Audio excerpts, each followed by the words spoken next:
இன்னும் சாப்பாட்டுக்கு என்னடா சைடிஷ்ன்னு யோசிச்சுட்டு இருக்கீங்களா? காரசாரமா அந்த உருளைக்கிழங்கு வறுவல், அதுவும் பேபி பொட்டேட்டோ வந்து செஞ்சு அசத்துங்க உங்கள் வீட்டில் உள்ளவங்கள. தேவையான அளவு தண்ணி வந்து அதாவது அது முங்குற அளவுக்கு வச்சா போதும். உப்பும் மஞ்சள் பொடியும் மட்டும் சேர்த்து ஒரு விசில் வச்சு எடுத்துக்கோங்க. இஞ்சி, வெள்ளைப்பூடு, பச்சை மிளகாய், பெரிய வெங்காயம், சின்ன வெங்காயம் அது மட்டும் கட் பண்ணி தனியாக மாற்றி வச்சுக்கோங்க. இதை வந்து லைட்டாக வந்து ஜில் வாட்டரில் போட்டு அதை வந்து உரித்து வச்சுக்கோங்க. மஞ்சள் பொடி போட வந்து அதோட கலர் வந்து சூப்பராக இருக்கும். அதுக்கு வேண்டி தான் தேவைப்பட்டால் சேர்த்துக்கோங்க.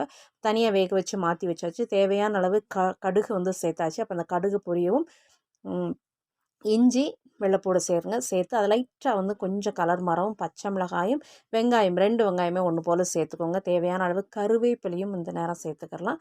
பச்சை மிளகாய், கருவேப்பிலை 2மே போட்டு தேவையான அளவு உப்பு போட்டுக்கோங்க. பொடி வகைகள் அப்படின்னு பார்த்தா மஞ்சள் பொடி, வத்தல் பொடி, மிளகு பொடி, கரம் மசாலா, காஷ்மீரி மிளகாய் பொடி தனியாக மாற்றி ஒரு தக்காளியும் போட்டு தனியாக மசித்து எடுத்து வச்சுக்கோங்க. இப்போ வந்து லைட்டாக எண்ணெய் விட்டுட்டு மஞ்சள் பொடியும் வத்தல் பொடியும் மட்டும் சேர்த்து இதை வந்து ரோஸ்ட் பண்ணிவிட்டு நம்மளோட மசாலாவும் உள்ள சேர்த்துக்கோங்க.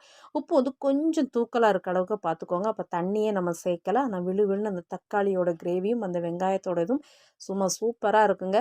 சாதத்துக்கு வச்சு சாப்பிட்லாம். குழந்தைகளுக்கு வந்து ஸ்நாக்ஸாகவும் கொடுக்கலாம். காரசாரமான இந்த பொட்டேட்டோ ரெசிபியை வந்து செஞ்சு பார்த்துட்டு உங்கள் குட்டீஸ்களுக்கு பிடிச்சிருந்துச்சி அப்படின்னா லைக் பண்ணுங்கள், சப்ஸ்கிரைப் பண்ணுங்கள், ஷேர் பண்ணுங்கள். தேங்க்யூ.